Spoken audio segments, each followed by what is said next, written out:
If you didn't know, the New York Times recently posted the top 100 books of the 21st century, and I decided to embark on reading them all. And so this week we read Persepolis, and I don't know how I missed the buzz about this book. I think it came out when I was in high school, but I was missing out, and I am totally happy to hop on the Persepolis train ahora.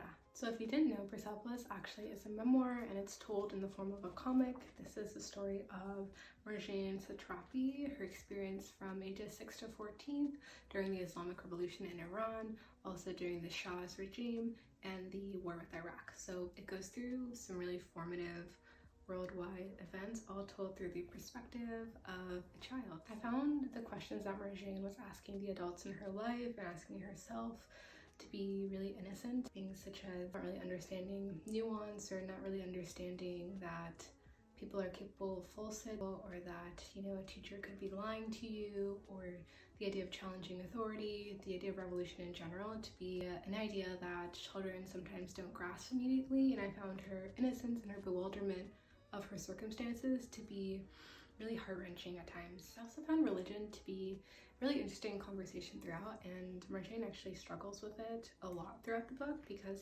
her family identifies as Muslim, but they don't identify with the really strong, I would say right-wing, if we're thinking about American political terms, branch of Islam, and so they don't wear hijabs, or not all members of her family wear hijabs. Women are allowed to read, go to school, play, dance, listen to music, paint their nails. I found the way that she would look towards her God and then shun away from him when others were telling her that what she was doing was wrong, or the fact that she portrayed herself in a certain way to be wrong, even though she had her own separate relationship with her religion. And I think oftentimes religion in general is such a personal experience, and someone's faith is something that you can't really say is right or wrong. And I think the content in this book to be really applicable to what's happening today, even just the beginning whisperings of what it looks like to unfortunately be under a tyranny, or to be in the midst of a revolution or political unrest in general.